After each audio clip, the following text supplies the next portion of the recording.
James Comey confirmed a lot of what I said, and some of the things that he said just weren't true. This is not about Russia or national security or hacking our election. It's all a lie. Who would like to ask? Should I take one of the killer networks that treat me so badly as fake news? Would you be willing to speak under oath to give your version of those events? 100%. It opened the door and really exposed the problems in the deep state and how you have now the agencies and resources of the United States government being used to hurt the president. This question about whether there are tapes hangs over all of this. Again, impossible to get that answer. When will you tell us about the recording? Over a fairly short period of time. Are there tapes, sir?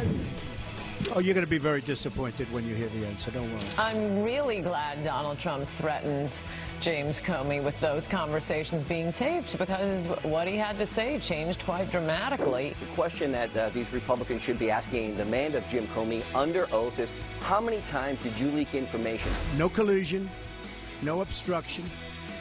He's a leaker, but we want to get back to running our great country. House. It is. Seriously. You know, and you don't know where the faucets are. You don't know where the bathroom is. Things up. It's really beautiful. I don't know how to sit on this couch. It's like my legs are swinging. I don't know where to put them. It is such an honor to be here with you guys on your inaugural show in Studio F. And thank you for blessing us with your presence. Sandra Smith, always a ray of sunshine, a ray of hope in this dark world. Yeah, Sally Judd says there's no hope left. Sandra says there is. And if you're just waking up, good morning. Good morning. We got a ton of news to get to this morning. And if you were spending your Friday afternoon picking up the kids from work during your 3 o'clock hour, that's when President Trump was out in the Rose Garden yesterday, maybe even kicking off summer unofficially because it was nice out. He had the president of Romania by his side, and he fielded questions from the press for the first time, answering questions around the Comey testimony, the Comey testimony, and he went right after him. Take a listen. No collusion. No obstruction. He's a leaker. Yesterday showed no collusion, no obstruction. We are doing really well. That was an excuse by the Democrats. Frankly, James Comey confirmed a lot of what I said, and some of the things that he said just weren't true. Who would like to ask? Should I take one of the killer networks that treat me so badly as fake news? And did he ask for a pledge of loyalty from you? That's another thing he said. No, he did not. So he said those things under oath. Would you be willing to speak under oath to give your version of those events? 100%. I call him homie. He's not his homie. Homie Comey. Homie is not his homie. No. That's for sure. Let's be real here. No future president will be as interesting as this one. Every future press conference for future presidents will be boring compared to what he did. Unbelievable. He goes right after it. Shooter. He said, I was not under investigation. Comey's a leaker. No collusion. And the real story is that Loretta Lynch pressured Comey to misrepresent the Clinton investigation as a matter. You talk about pressure and illegal, it doesn't get any worse than that. We're going to have to dig further into that. And we know during that testimony that the former FBI director called the president a liar. Well, here's Corey Lewandowski, Trump's former campaign manager, calling the former FBI director, James Comey, a liar. Watch this. I think Jim Comey's in big trouble because under oath, in front of the committee, he said things which we know to be factually inaccurate, not just in his testimony this week, but when he was the director of the FBI, he's had to come back and recant statements that he's made and make misstatements because Jim Comey's a liar. And so, you know, when you are under oath, you should be very, very careful about what you say. And I think we've learned that this week when Jim Comey once again probably was not telling the truth under oath.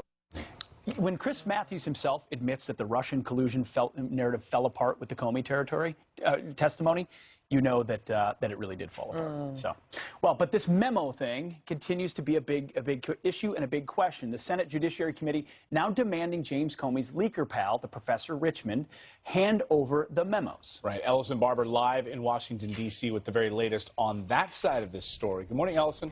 Good morning to you guys. The Senate Judiciary Committee is asking a Columbia law professor to turn over the memos Comey wrote after his meetings with President Trump.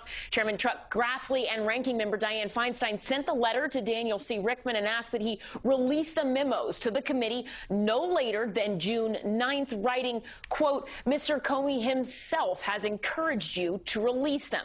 The contents of the memos have been widely reported, but until Thursday's congressional hearing, the source behind the stories remained anonymous. Then Comey said this. I asked a friend of mine to share the content of the memo with a reporter Didn't do it myself for a variety of reasons, but I asked him to because I thought that might prompt the appointment of a special counsel. Comey told senators he does not have the memos, but said he would encourage that friend to hand them over. Rickman told Fox News he was the middleman between Comey and the press. A number of congressional committees requested copies of these memos before the hearing took place, but didn't get them. According to Politico, Rickman is now in contact with the Judiciary Committee. Guys? All right, thank you. Stuff. Well, here to react, we're going to bring in George Washington University law professor Jonathan Turley to break this down. So, Jonathan, we have to ask, did the former FBI director, Comey, did he violate any laws in being a leaker, in leaking this memo? Well, what he did was, I think, facially unprofessional. There are rules in the FBI that clearly state that you cannot disseminate FBI information. I believe this was FBI information. He signs a form, as all federal employees do, that states clearly that material like this generated as part of an investigation is presumed to be FBI information. You can't just hand it to the media. To leak it to the press, I think, is professionally and ethically problematic. There's even a federal law that makes some forms of theft of documents to be a crime. I don't think he would be prosecuted under that. But when I heard him say that, I was floored. I actually respect James Comey in a lot of respect, in a lot of what he's done. But this was really tarnishing of his reputation. And I think that what we're seeing is that the coverage of the hearing has been very distorted. You can accept many things that Comey says, but you need also to recognize when he himself has crossed the line. If the president said these inappropriate things to him, Comey's response was equally inappropriate. Yeah. He said he got up in the middle of the night on Monday, which, by the way, is not a great time to make big decisions, and decided to leak to the media damaging memos about a president who had asked you to try to stop leaks. Now, if that doesn't bother people, I don't know what would. Well, it's amazing it's not getting more attention than it is this morning, Professor. But first of all, who owns those memos? Well, this is the rather bizarre thing. People are treating this like it's some type of diary entry that he's doing. He wrote this on an FBI computer about a pending sensitive investigation on an issue that he thought was material to investigation. On a meeting with the president. Right, and he then gave that information to his top team. Under protocols that existed a long time, he has to go to the department and say, can I release this? They review it, not just for executive privilege, as people have been saying, but for other privileges. If I had asked for these documents under Freedom of Information Act, I assure you, because I've done these cases, the FBI would have refused and said this was under the deliberative process privilege and other privileges. And I think that Comey probably knew that. It's amazing. Another huge bombshell that came out of this was the story about Attorney General Loretta Lynch, his former boss. And we learned that she had pressured James Comey to downplay this Hillary Clinton email investigation instead of calling it, an investigation, calling it a matter. Simply a matter, M-A-T-T-E-R. What do you make of that? I actually remember him saying that and turning to someone and saying, what's that? I've been a criminal defense attorney for a long time. He's not the director of the Federal, Bureau of Matters. And he said, to the Attorney General, basically, what is that? Why would I say that? But again, Comey doesn't come off particularly well in these moments. At these critical scenes that he describes where he faces ethical dilemmas, he actually doesn't sort of step up to the plate. Yeah. Instead, he went and did exactly the inappropriate thing the Attorney General asked him to do. But, Professor, that takes two. What does this mean for Loretta Lynch, this revelation? Right. I'm very surprised. I testified at Lynch's confirmation hearing, and I thought that she was a good nominee. This really floored me because it doesn't make any sense. It was an intervention. It was influencing this FBI investigation in a way that didn't connect with any legal rationale. I think it's very, very troubling. Now, and she also has a history. I mean, obviously, the tarmac meeting, and she, if I had to go back and do it again, it was a boneheaded move for me to do. I mean, she obviously everything's new. That's a new Grand Canyon graphic.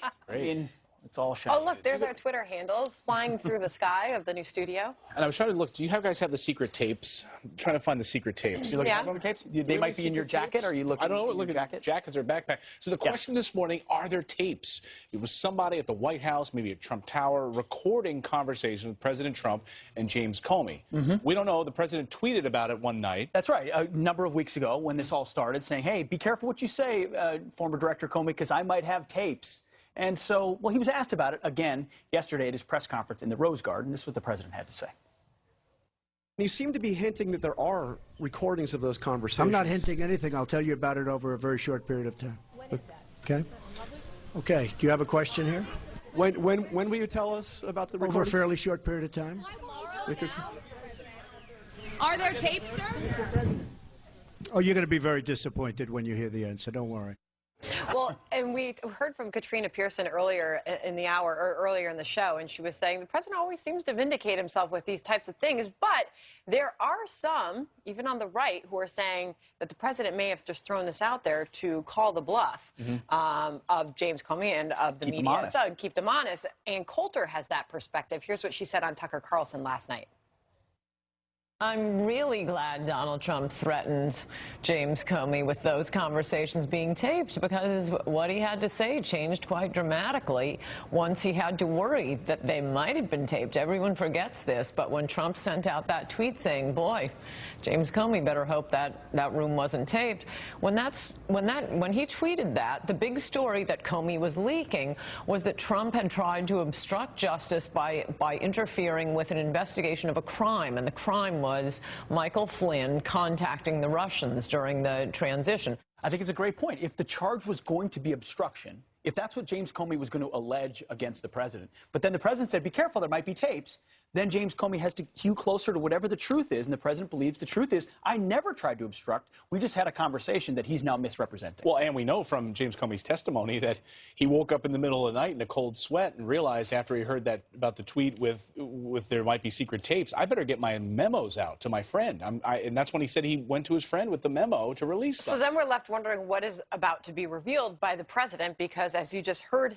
himself say in the Rose Garden, you will learn what he was doing there over a short period of time. And you'll be disappointed, which leads, I'm just speculating here, that maybe there were not tapes, but it was a very effective negotiating step with effectively what it was at this point is a high-stakes bargaining between he and the former FBI director about who's telling the truth. And if he says, maybe I have tapes, the former FBI director has to hew to the truth, because if it's different than what's on the tapes, he's a liar.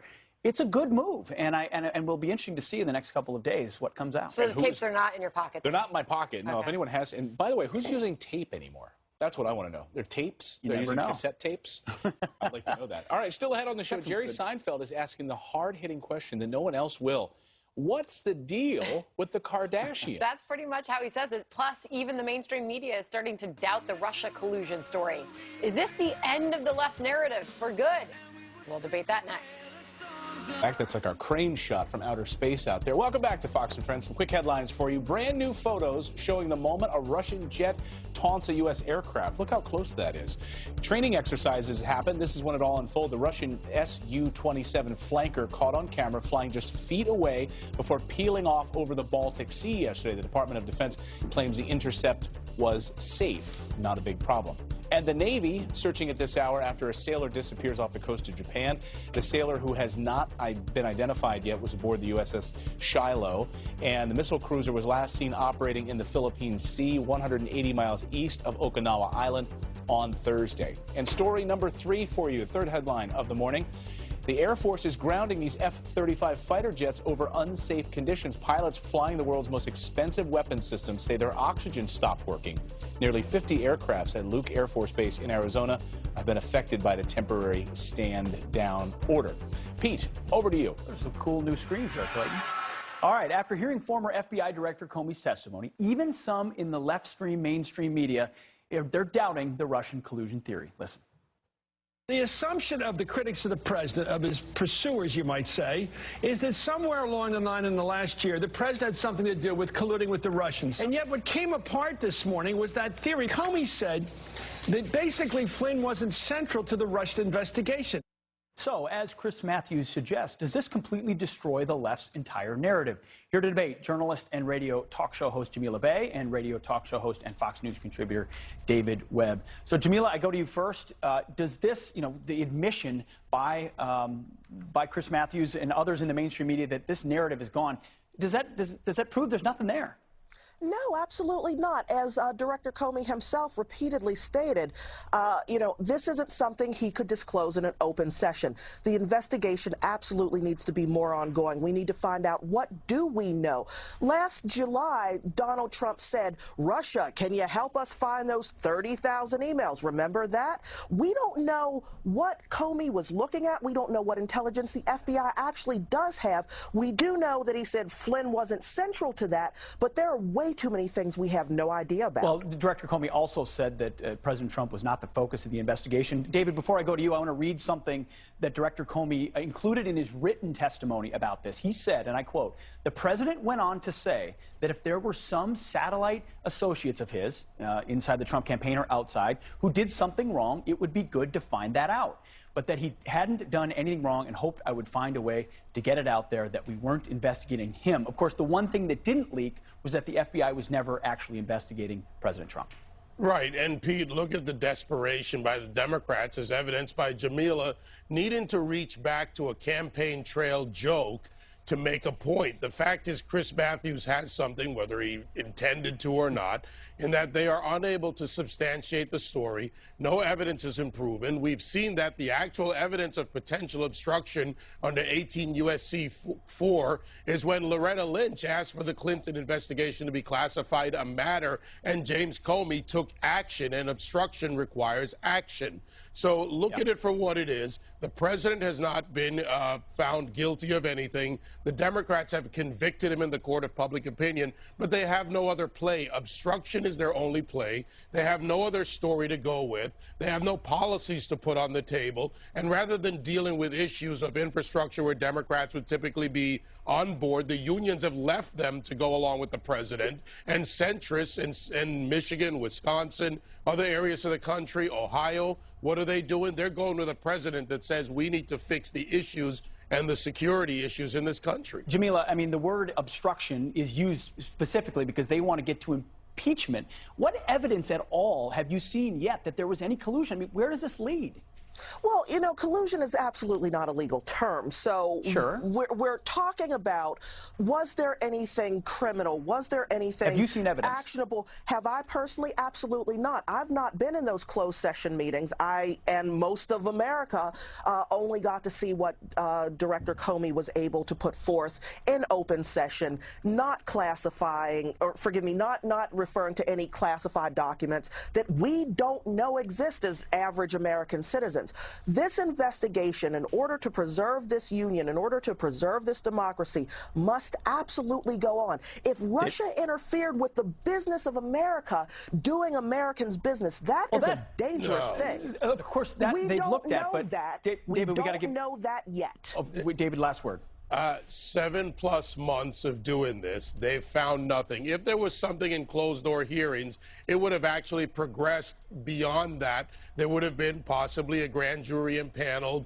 There would have been other things done. Now, to be fair, you can impanel a grand jury in secret, but the process that plays out over 7 months, we would have seen more action. They're dragging this out. They're sticking with House committees. I say let Robert Mueller continue with the investigation. And when this, just like the president's executive order on immigration, goes to the Supreme Court, we will have a definitive answer in the investigation, and we will move forward. But the Democrats are obstructing. The Antifa, the hardcore left, the Obama Democrats, the globalists, they've all aligned themselves against the American people. Well, of course, if there was something, Jamila and David, it would be on the top line of the failing New York Times. Well, James Comey would leak it if That's possible. Of course. Thank you both very much for the good discussion. We appreciate it. All right, coming up, it's something the political world thought could never happen. Jeb Bush is backing President Donald Trump. Everyone, please clap. Plus, we're going fishing on the plaza, and you could win a free truck from Bass Pro Shops. Find out how next. You better stick. Welcome back. Who are these people? That's the question that That's the question that Jerry Seinfeld is asking this morning of the Kardashians. And I'm so glad that he's asking this question because a few years ago I said this exact same thing to my wife. I said, what do they do? What exactly do they do that they have a TV show? They're famous. Who are these? Well, so apparently Jerry Seinfeld goes in, he's at his house, and he sees his daughter watching something on his iPhone, and he's like, what are you watching? He looks at, and she's watching the Kardashians. He was very disturbed by that. Yeah.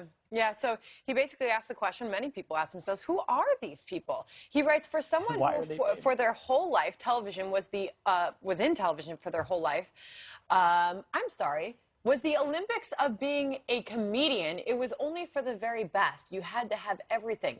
You had to go through all the different heartaches of your career to get to television. Okay, so he's making the point. How did offended they by get reality TV. there? Yeah. Well, he's talking about the, not heartaches, but hierarchies. It's okay. The hierarchies of going through your career. And he worked every night. He worked like 3 shows a night in Manhattan, would take the subway and the train to get home at like 4 in the morning when he lived in Massapequa, Long Island.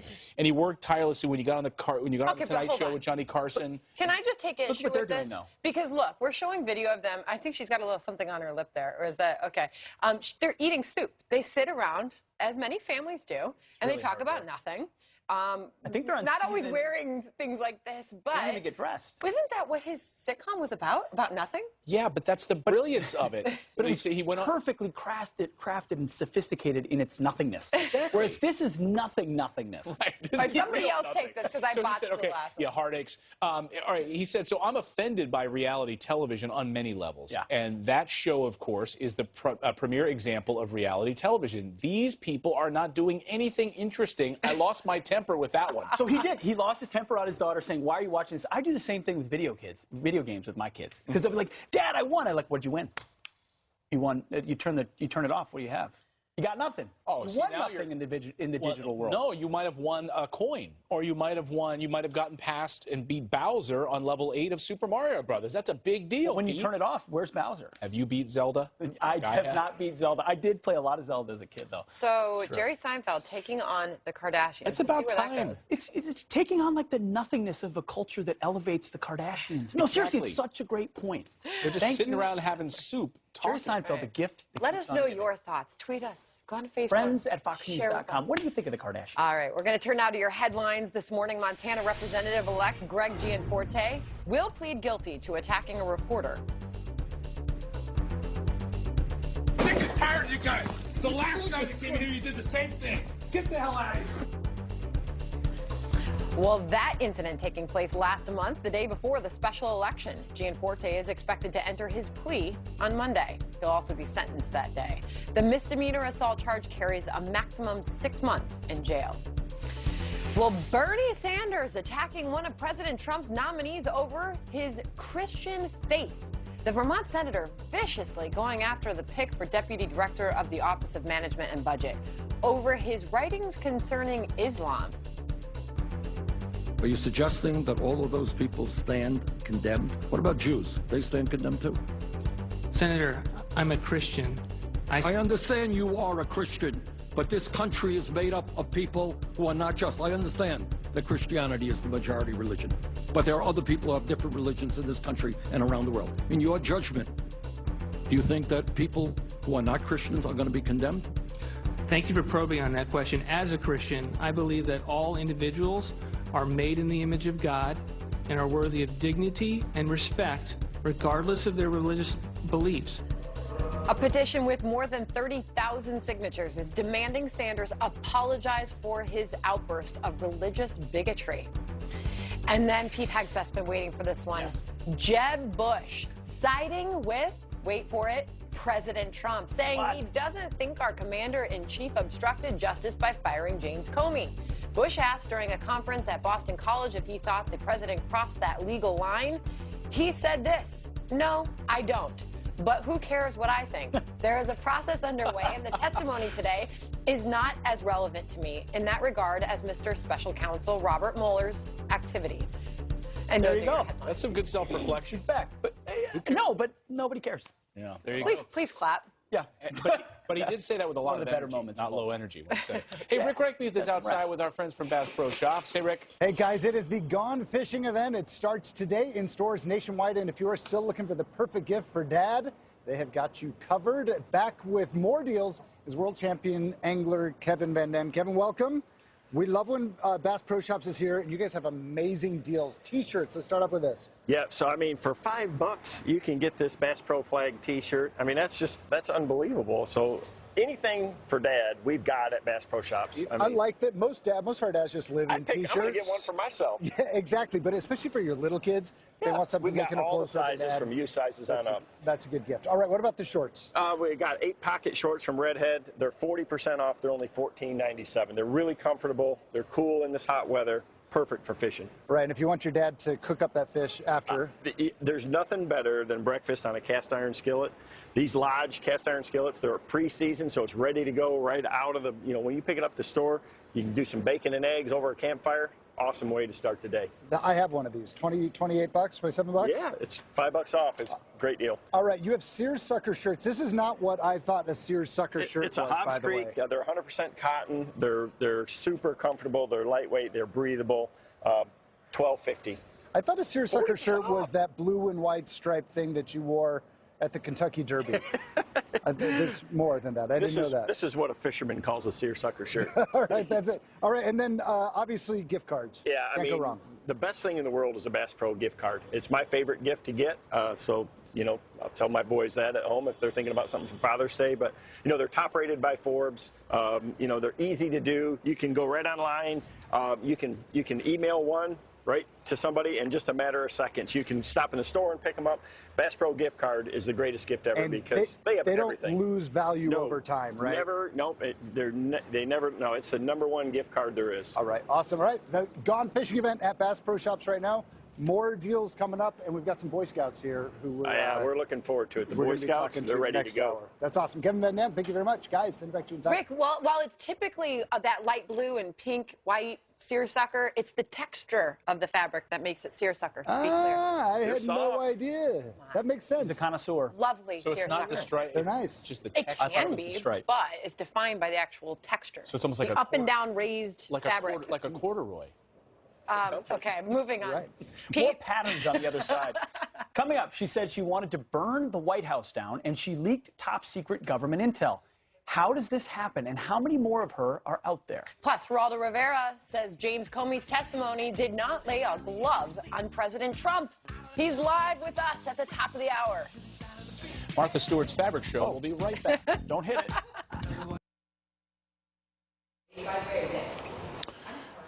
We got off the crazy train. We couldn't play the Ozzy Osbourne this morning. Welcome back. We got some quick headlines for you. Live TV. We're still working out the kinks in the new studio. Caught on camera edition. Look at this. Terrifying moment as a man dangles from a hot air balloon and falls mid-air. A gust of wind causing a collision between two balloons at an Illinois event, throwing the pilot to the ground. The two others were inside the air balloon. The balloon landing safely minutes later. Luckily, no one suffered any serious injuries there. And a deer crashes headfirst into a Pennsylvania paint store. A man turning his back just in time as the deer bursts through the window. Watch this. Shatters the glass everywhere. Here comes the deer.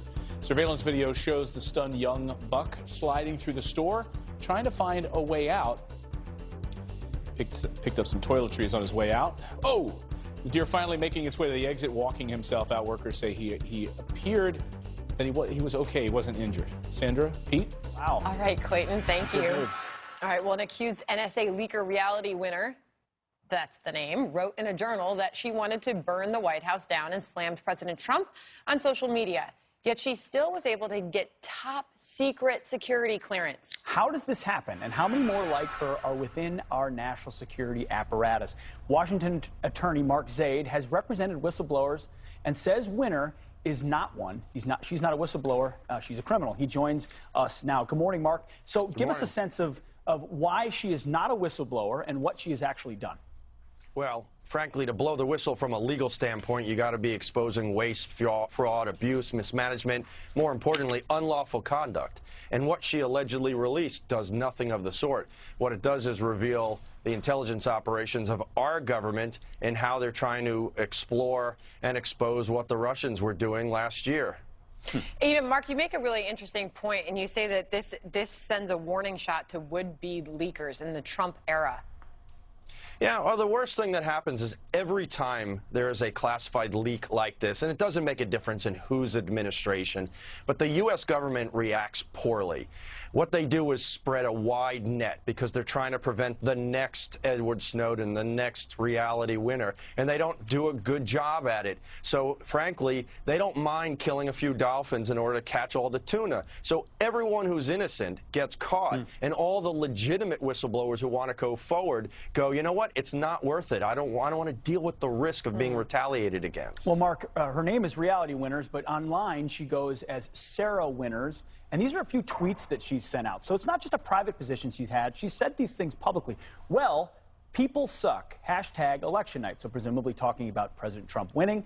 Another tweet says hashtag not my president. Hashtag recount 2016. And another tweet says at real Donald Trump. So tweeted directly at the president, her boss, the most dangerous entry to this country was the orange fascist we let into the White House. Is there no way to vet at some level what's being said on social media by members who have security clearances? I mean, it's very difficult. I mean, everybody still has a First Amendment right, of course, and your political views are not normally taken into account. I mean, there are guidelines that deal with, obviously, if she made a threat against the president or wanted to overthrow the U.S. government. But, you know, look, those are bad tweets when you put it in the context, or messages in the context of now she's allegedly leaked classified information. But, look, we had 5 million plus people with security clearances. If you would go back and look at people's social media, I'm sure you'll find things like that against President Obama, President Bush, President Clinton, you know, however long we've had the internet, or just people talking. So we get down a really dangerous slippery slope if we start looking at things like that. And we're faced with the dangerous reality that there are probably more like her out there. Mark Zaid, thank you for joining us this morning. Sure. Thank you. All right, well, coming up, someone forgot to tell Democrats to watch their language.